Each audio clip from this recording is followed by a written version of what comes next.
Okay, Fibby Bob Kinney, and this is going to be a reading at Crossed Quills Writers Group, and I'm doing the introduction to my book, which is going to be coming out very shortly, or actually within the next few months.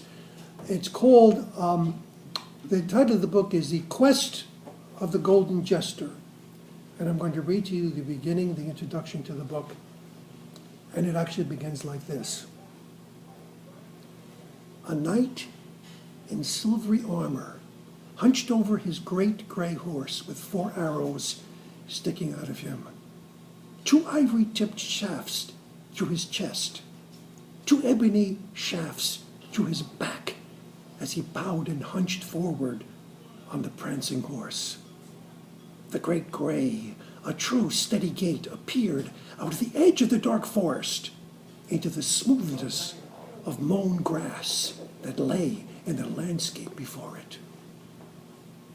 The horse, as if sensing a change in place, looked marvel-eyed at the magnificent castle that lay in the distant path in its wake.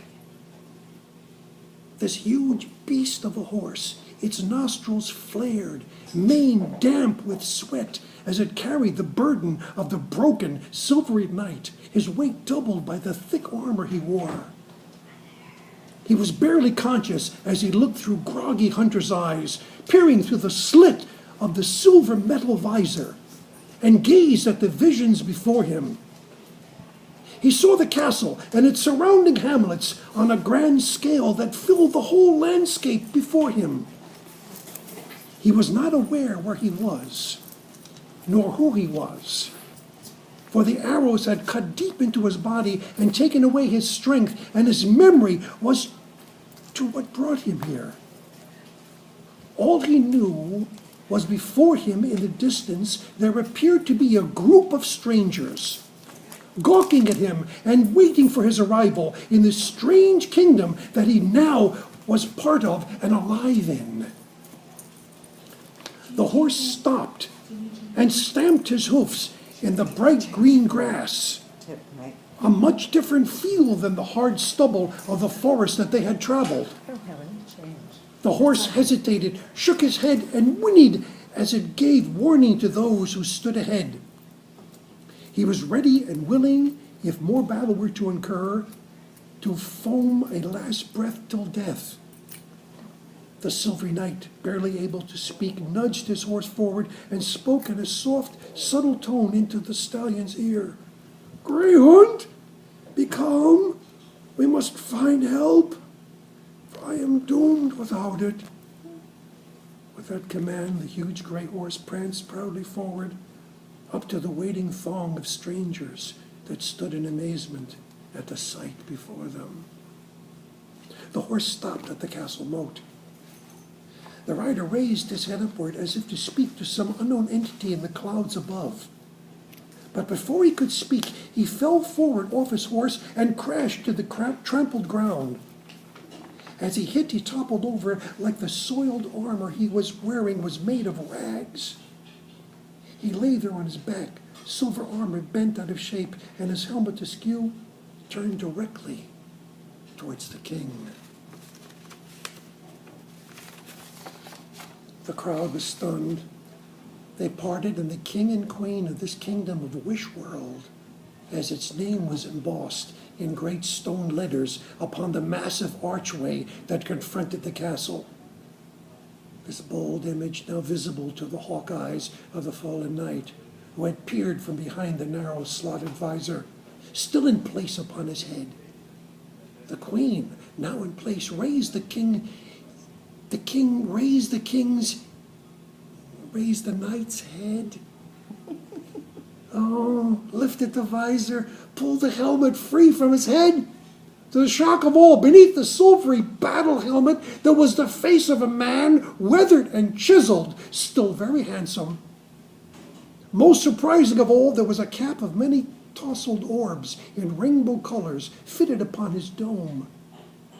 The king stripped off the knight's silvery armor, and beneath the knightly man wore a golden bodysuit in harlequin style and manner.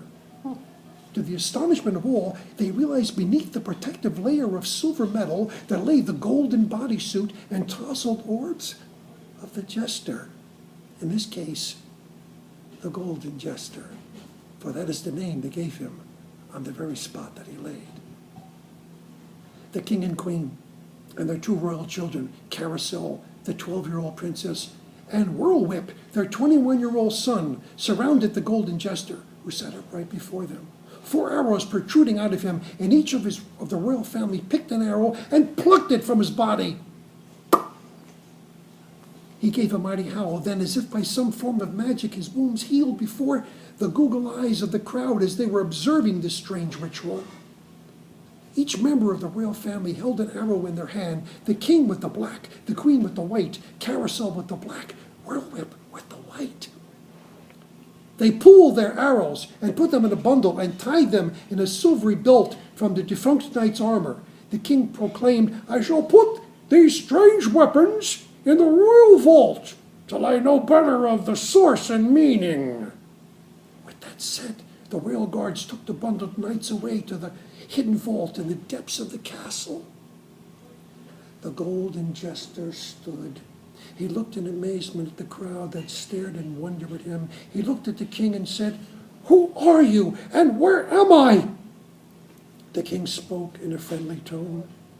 "This is the kingdom of Wish World, and we live here in harmony with all living things. You came out of the dark woods, which we know little about, for most who enter here never come back. The ones who do bring stories of magical beasts and place of great wonder. You are the first to come out of there, and we know nothing about. We welcome you to our kingdom and hope you and wish you no harm. Because you came as a knight and beneath your armor there was the cloth of a jester, we feel that you are a fib, for you are not what you appear to be. We have named you the Golden Jester, and I will add on my own, the fabulous Fibster. For it is the worthy of one who is so mysterious, yet so strangely humorous as you appear to be." The Golden Jester smiled. "I like this name you have given me. I know not of my past, for my memory is jarred as to what I am. I accept this new life, for it is one I feel most comfortable with. You have saved me, and I feel indebted to you and your kingdom. I will be your jester and protector as best I can. If you wish, my king." With all that said, he bowed, and the crowd broke into applause and cheers. The fallen knight, now Jester, stood there in his golden harlequin suit, his tousled hat bustled upon his head. He laughed and spoke in a clear voice. "Oh, I am here, wherever this is. I am born upon this moment in a land of wonder and beauty. What more could I ask for, even if it be but a dream?" The royal family embraced him, and all sang in praise. There was a great day to remember. A new being was there in their midst, and he was happy to know them. The king said, "I shall give you the tower room in the south wing of the castle. From its great circular window you can see all the kingdom and its surrounding lands. You can hold your court here and bring us news and stories of all that you see." The Golden Jester, his heart pounding with the thrill of the chase.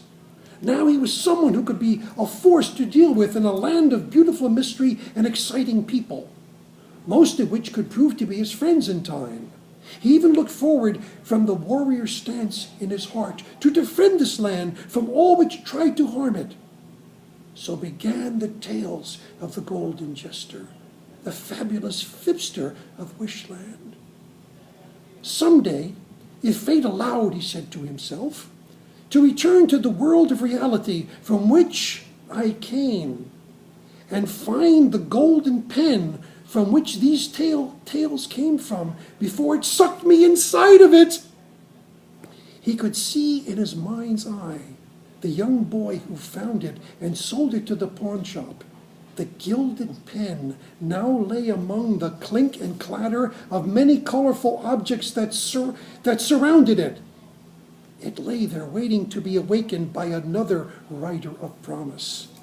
Till then, he said, I must fulfill my written dream, as in this strange yet wonderful plan of living fantasy that I now find myself in. One day, when I complete my tales, I shall in that instant return to reality for my rewards, held for me in check by the golden pen of promise, once held by me, and now, in reality, given to those who know my quest. Ye who find the golden pen, so that someday I may know you, as now you know me. The beginning to the book. Thank you.